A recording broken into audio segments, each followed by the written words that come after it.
அனைவருக்கும் வணக்கம். நான் உங்கள் பத்திரிகையாளர் ஆர்எஸ் கார்த்திக்.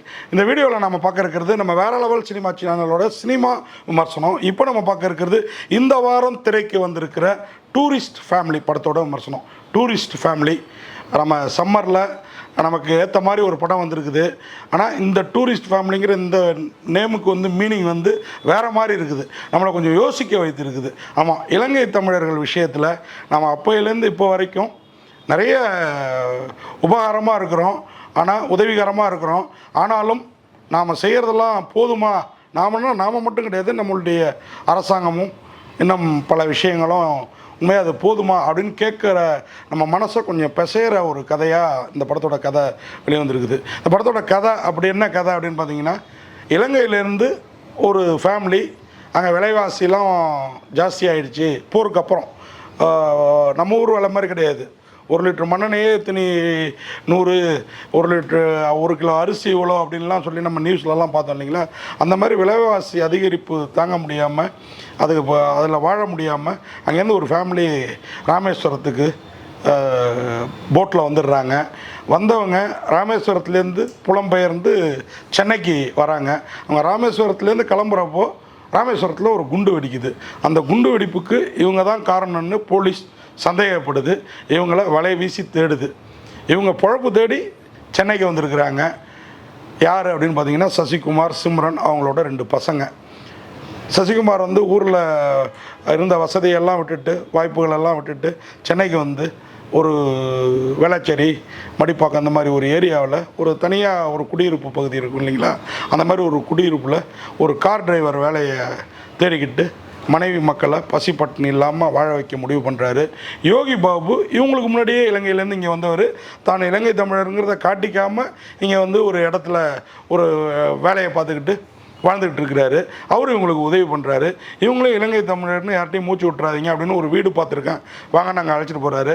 அங்கே பார்த்தீங்கன்னா பகவதி பெருமாள் பக்ஸ் அவருடைய வீடு. அவர் போலீஸ் இன்ஸ்பெக்டரு.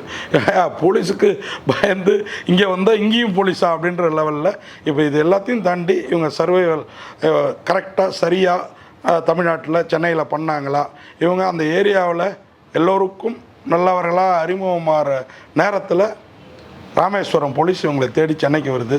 வந்த போலீஸ் கையில் இந்த குடும்பம் சிக்கி சின்னாபனமானதா இல்லை என்ன ஆனது, சசிகுமார் கதாநாயகருங்கிறப்போ என்ன ஆகிருக்கும் அப்படிங்கிறதையும் நம்ம பார்த்தோம்னா அதுதான் இந்த படத்தோட கதையும் களமும். ரொம்ப அழகாக இந்த கதையை சொல்லியிருக்கிறாரு இந்த படத்துடைய இயக்குனர். அது இல்லாமல் இந்த படத்தில் பல கிளை கதைகள். ஒரு வயசானவர், அவர் மனைவி, அவர் இறந்துட்டு தான் நினச்சி அந்த மனைவி தேடிக்கிற முடிவு. அதே மாதிரி இன்னொரு பக்கம் ஒரு குடிகார இளைஞன், அவன் சசிகுமாரால் எப்படி திருத்தப்பட்டு நல்ல வாழ்க்கையை பெறுறான் அப்படிங்கிறது. இது மாதிரி நிறைய விஷயங்கள் இந்த படத்தில் வேறு லெவலில் இருக்குது. அது எல்லாத்தையும் கூட்டி கழித்து பார்த்தோம்னா இந்த டூரிஸ்ட் ஃபேமிலி ஒரு நல்ல திரைப்படமாக, இன்றைக்கி சமூகத்துக்கு தேவையான ஒரு திரைப்படமாக வந்திருக்குது. அதுதான் இந்த படத்தோட பியூட்டி. உண்மையாக சசிகுமார் இப்படி 2 பெரிய பசங்களுக்கு அப்பாவாக நடிக்க ஒத்துக்கிட்டது பெரிய விஷயம். சிம்ரன் ஜோடிங்கிறனால ஒரு வேளை ஒத்துக்கிட்டாரா என்னன்றது தெரியல. உண்மையாகவே வேறு லெவலில் இருக்குது. சிம்ரன் சசிகுமாருக்கு ஏற்ற ஜோடியாக இந்த படத்தில் இருக்கிறாங்க. சசிகுமாரோட கேரக்டர் நேம் தர்மதாஸ். தர்மதாஸாக நடிக்கல வாழ்ந்துருக்கிறார் சசிகுமார். சிம்ரன் அதேமாதிரி வசந்தியா, அதாவது இவங்க அந்த ஓம் ஆமாங்கிறதுக்கு ஓம்னு சொல்கிறது, இந்த மாதிரி வார்த்தைகள்லாம் தவிர்க்க இல்லாமல் சில இடத்துல விட்டுட்டு அப்புறம் உண்மையையும் சொல்லிவிடுவாங்க. அதன் பிறகும் அவங்க இங்கே சென்னையில் ஜீவிக்கிறதுக்கு என்ன யாராவது ஏதாவது போட்டு கொடுத்தாங்களா, காட்டி கொடுத்தாங்களா அப்படிங்கிறலாம் ரொம்ப அழகாக கொண்டு போயிருக்கார் இந்த படத்தோட இயக்குனர் அபிஷன் ஜீவின். உண்மையாக அவர் தான் அந்த குடிகார இளைஞராக ஒரு கேரக்டரு. அவருக்கு ஒரு சோகம் இருக்கும். அவருக்கு அம்மா சென்டிமெண்ட்டு, யாருமே வரலையாடா பாவையில்லைங்கிற ஒரு பரிதாபமான கேரக்டர்.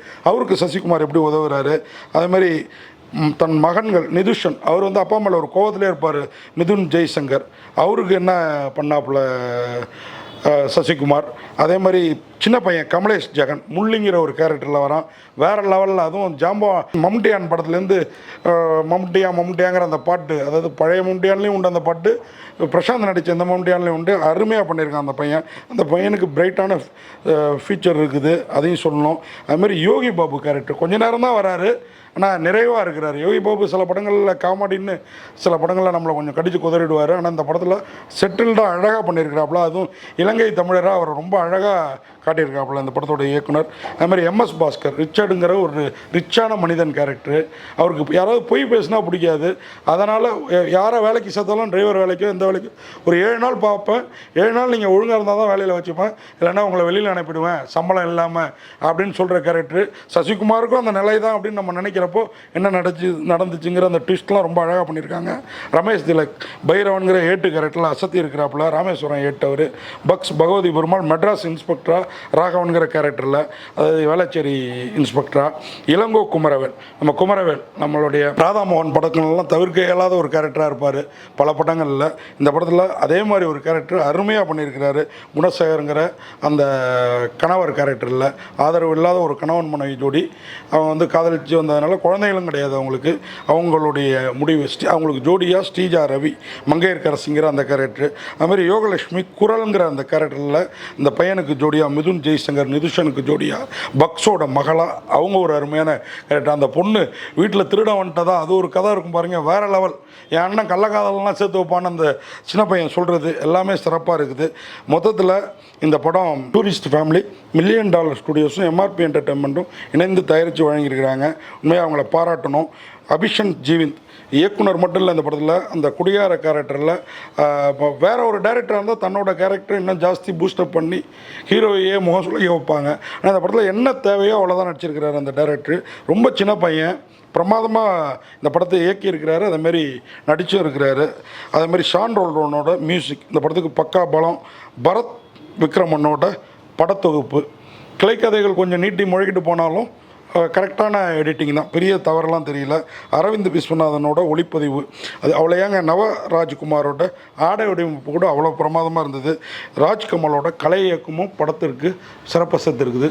மொத்தத்தில் இந்த டூரிஸ்ட் ஃபேமிலி இந்த படத்தை வந்து பசிலியன் நஸ்ரத், மகேஷ் ராஜ் பசிலியான், யுவராஜ் கணேஷன் இவங்க 3 பேரும் தான் நான் சொன்ன அந்த $2 மில்லியன் ஸ்டுடியோஸ் எம்ஆர்பி என்டர்டெயின்மெண்ட் இந்த பேனரில் தயாரிச்சிருக்கிறாங்க.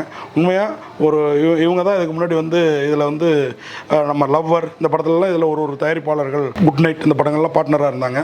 ஸோ இந்த மாதிரி நல்ல படங்களை தர இந்த தயாரிப்பாளர்களுக்கு நம்ம ரசிகர்கள் ஆதரவை தரணும். டூரிஸ்ட் ஃபேமிலி உண்மையாக என்னை கொஞ்சம் வந்து இந்த சம்மர் டேஸில் ஃபுல்லாகவே என்டர்டெயின் பண்ணிச்சு. டூரிஸ்ட் ஃபேமிலி ஒரு அருமையான ஃபேமிலி அப்படின்னு சொல்லி ஃபேமிலி படம் அப்படின்னு சொல்லி விடைபெறுறேன். நன்றி, வணக்கம்.